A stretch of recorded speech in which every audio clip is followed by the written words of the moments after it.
जलते हुए धूप में भीड़ित बस स्टैंड में गन्ने का जूस बेच रहा था। वो गन्ने को मशीन के अंदर डालकर उसे निचोड़कर एक ग्लास में नींबू पानी डालकर उसमें गन्ने का जूस भरता था और इस जूस को उसके ग्राहकों को बेचता था। वो 3 दिन से यही काम कर रहा था, लेकिन वो कोई भी पैसे नहीं कमा पाया। तब वो ऐसे सोचता है कि कोई नए प्रकार का व्यापार शुरू करके इस गन्ने के व्यापार का लाभ बढ़ाना होगा। ऐसे सोचते सोचते उसे एक उपाय सूझता है। राजा राम अपने आप में ऐसे सोचता है, इस गर्मी में अगर किसी को गन्ने का जूस पीना भी है तो उनके अपने कामों के बिजी में नहीं पी पाते हैं, और कुछ लोग बस छूट जाने की टेंशन में बस उतरकर पीने नहीं आते हैं। कोल्ड ड्रिंक और लस्सी जैसे बेचा जाता है, वैसे ही अगर गन्ने का जूस भी उनके पास पहुंचाया जाए तो मेरा व्यापार शायद अच्छा चलेगा। ये सोचकर वो तुरंत कुछ प्लास्टिक कवर्स में गन्ने का जूस डालकर उन्हें पैक करके उन्हें एक प्लेट में डालकर बेचने जाता है। बस स्टैंड में सारे बसों के पास जाकर, गन्ने का जूस बाबू, गन्ने का जूस, ताज़ा ताज़ा जूस, बिना कोई मिलावट के एकदम घर से बना हुआ जूस, अलग प्रकार के कोल्ड ड्रिंक्स के बदले में ये ताज़ा ताज़ा गन्ने का जूस पियो बाबू, ऐसे उनको बेचने लगता है।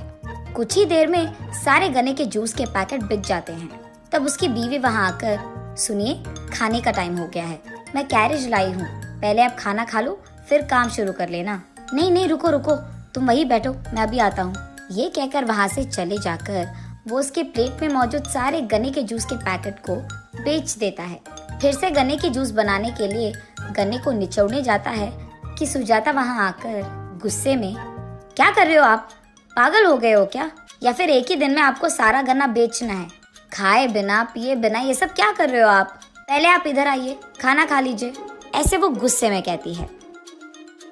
तब राजा राम जल्दबाजी में वहाँ नीचे बैठकर खाना खा लेता है। उसके बाद तुरंत वो गन्ने के जूस बनाने मशीन के पास जाकर उन्हें निचोड़ने लगता है। उसके बाद जूस बनाकर उनको वापस उसी जल्दबाजी में बेचने जाता है। न जाने क्या काम करते हैं ये, जो खाया वो भी ठीक से नहीं खाया उन्होंने।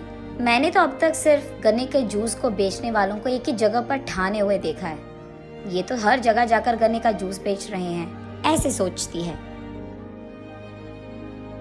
ये सब दूर से देख रही एक बूढ़ी औरत सुजाता के पास आकर ऐसे कहती है, एक गिलास गन्ने का जूस दो बेटी। तब सुजाता एक गिलास ठंडा गन्ने का जूस देती है। वो जूस पीते हुए बूढ़ी औरत ऐसे कहती है, क्या बेटी, तुम दोनों व्यापार में नए हो क्या? हाँ जी, आपको कैसे पता, हम तो बहुत नए हैं इसमें। मेहनत से काम करोगे ना, सब कुछ आसान बन जाएगा बेटी, ऐसे कहती है बूढ़ी औरत। ये हर रोज यही व्यापार नहीं करते हैं जी, वो देखिए, हाँ, वहाँ का गन्ना जब तक खत्म ना हो जाए ये यही काम करते रहेंगे, ऐसे कहती है। उस बूढ़ी औरत को कुछ समझ नहीं आता है, इसीलिए वो थोड़ा आश्चर्यचकित हो जाती है और वो सुजाता की ओर देखने लगती है। ये बहुत लंबी कहानी है जी, ऐसे कहती है सुजाता। मेरा बस पहुंचने में बहुत टाइम है बेटी, तब तक बता दो उतनी लंबी कहानी क्या है, ऐसे पूछती है वो बूढ़ी औरत। हाँ, असल में तो हम खेती करते थे, हमारा गांव ना पास में ही है, हमारे पास बहुत बड़ा जमीन है और हम वहाँ अलग प्रकार के पौधों को उगाते हैं। पिछले साल हम हमारे खेत में गन्ने उगाए थे। जब गन्ना हाथ में आया, हमेशा की तरह हमारे पास मौजूद गन्ने के फैक्ट्री के लोग गन्ने को लेकर उनके पास पहुँचाने के लिए कहा था। मेरा पति भी सारे गन्ने को, वो देखिए, हाँ, उस गाड़ी में फैक्ट्री लेके गए। सुनो राजा राम, तुम्हारा सारा लोड ना वहीं पे छोड़कर चले जाओ, सारा लेने के बाद हम तुम्हें कॉल कर देंगे और पैसे भी तभी देंगे। क्या? ऐसे तो नहीं होगा साहब, पिछले साल भी आपने ऐसे ही बोलकर आधे ही पैसे दिया था, बाकी तो आपने दिया ही नहीं। क्यों राजा राम, साउंड कुछ ज्यादा नहीं आ रहा है तुम्हारा? हमारे साथ आपका बर्ताव देखकर तो ऐसे ही बड़ा होगा ना साहब। जिस गाड़ी में मैं गन्ना लाया वो गाड़ी भी आप कह रहे हो कि यही छोड़ दूं मैं, ये तो नाइंसाफी है। यहाँ जितने दिन आप गाड़ी को रख रहे हो उतने दिन उस गाड़ी का किराया आप दोगे क्या, ऐसे पूछता है। निकल जाओ तुम, अगर इतना ही मुश्किल है तो अपना गाड़ी लेकर चले जाओ। इस साल भी आधे ही पैसे दूंगा मैं, तुम्हें जो करना है कर लो, निकला। तब राजा राम भी बहुत क्रोधित होता है। आधे ही पैसों में तुम्हें ये गन्ना बेचना मुझे भी नहीं पसंद है, और जब तक तुम लोड यहाँ पे उतरवा ना दो तब तक गाड़ी यहाँ रखने की कोई जरूरत भी नहीं है मुझे। ये कहकर वो गाड़ी लेकर चले जाने ही वाला था कि तुम ये गाड़ी लेकर यहाँ से 200 किलोमीटर भी गए ना तो ये गन्ना तुमसे कोई भी नहीं लेगा। इसको तुम कहीं भी नहीं बेच पाओगे। यहाँ तो तुम्हें कम से कम आधा दाम मिल रहा है। ये कहकर वो आदमी हंसने लगता है। इससे पहले कि ये गन्ना खराब हो जाए, इस हफ्ते के अंदर ही इस सारे गन्ने को मैं बेच दूंगा, और वो भी 50 किलोमीटर के अंदर।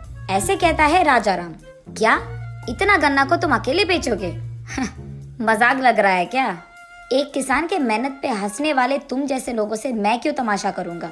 अब मैं करके ही दिखाऊंगा, देखते रहना। ये सुनकर क्रोधित दुकान वाला ऐसे कहता है, तो फिर ये भी सुन लो, अगर तुम 50 किलोमीटर के अंदर इस सारे गन्ने को बेच पाए तो जितना पैसे तुम्हें मिलते हैं उसका दुगना मैं तुम्हें दूंगा। ऐसे वो गन्ने के फैक्ट्री का मालिक सबके सामने वचन देता है। ठीक है, फिर दुगना दाम देने के लिए तैयार हो जाओ। ये कहकर गन्ने का लोड लेकर राजा राम वहां से चले जाता है। उसके जाने के बाद वो मालिक सबके साथ हंसते हुए ऐसे कहता है देखो उसका घमंड, हफ्ते के अंदर ही मेरे पैरों पे गिर जाएगा और बोलेगा कि यहाँ गन्ना कोई नहीं खरीद रहा है, कम से कम आधा तो दाम दे दो। सुजाता ये सब उस बूढ़ी औरत को बोलकर, तो ये थी वो लंबी कहानी। इसलिए मेरा पति उस सारे गन्ने को बेचने के लिए 3 दिन से बहुत मेहनत कर रहा है। 2 और दिनों में उस सारे गन्ने को हमें बेचना होगा, यही उनका फैसला है।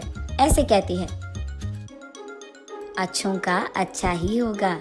चलो मेरे बस का टाइम हो रहा है बेटी, मैं जा रही हूँ। ऐसे कहती है वो बूढ़ी औरत।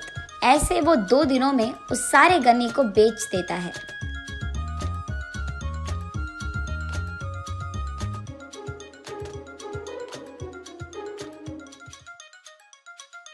खाली गाड़ी लेकर वो उस गन्ने के फैक्ट्री के मालिक के पास जाता है। देखा आपने, सारा गन्ना मैंने हफ्ते के अंदर 50 किलोमीटर के अंदर बेच दिया। इस सब को बेचकर ये लो, इतने पैसे कमाए हैं मैंने। इसका दुगना दाम आपको देना ही पड़ेगा, और वो भी जल्दी। ये सब देखकर वो मालिक दंग रह गया। उसे डर था कि ये सब सच हो गया, इसीलिए वो ऐसे कहता है, सबूत कहाँ है कि ये सब तुमने ही बेचा है, और वो भी 50 किलोमीटर के अंदर? शायद पूरा गन्ना कहीं तुमने छुपा लिया हो, किसको पता? ऐसे कहता है। तब वहाँ पे मौजूद किसान, नहीं साहब, वो बस स्टैंड पे दिन रात मेहनत करके बेच रहा था, हमने देखा है। ऐसे कहते हैं। तब वो कुछ नहीं कर पाता है, इसीलिए हाँ ठीक है, अभी तुम्हारा किस्मत अच्छा है, तुम्हारे पैसों का दुगना दाम मैं दूंगा, ठीक है? ऐसे कहता है। रोते हुए राजा राम के कमाए हुए पैसों से दुगना देता है वो मालिक, और वो भी सबके सामने। तब राजा राम को ऐसे लगता है कि उस मालिक को किसानों का पावर दिखाना है। तब वो कहता है, आपका जमीन मैं खरीद लूंगा, दे दो मुझे, अभी के अभी पैसे भी दे दूंगा। तब वो उसके पास मौजूद पैसों से वहां पे मौजूद सारे किसानों का खेत खरीद लेता है। तब कुछ ना कर पाने के कारण फैक्ट्री का मालिक वहां बैठ जाता है। राजाराम पूरा गन्ना लेकर पास में मौजूद शहर जाकर हर एक चौरस्ते में एक एक गन्ने के जूस का डिब्बा लगाकर वहाँ पे लोगों को नौकरी पे भी लगाकर गन्ने के जूस को पैकेटों में बेचता था। बहुत ही जल्द वो बहुत सारा लाभ बनाता है। ऐसे उसने साबित कर दिया था कि अगर एक किसान को कुछ करना है तो वो करके दिखाएगा, और ये भी सबक सिखाता है कि किसानों को कभी नीचा नहीं देखते।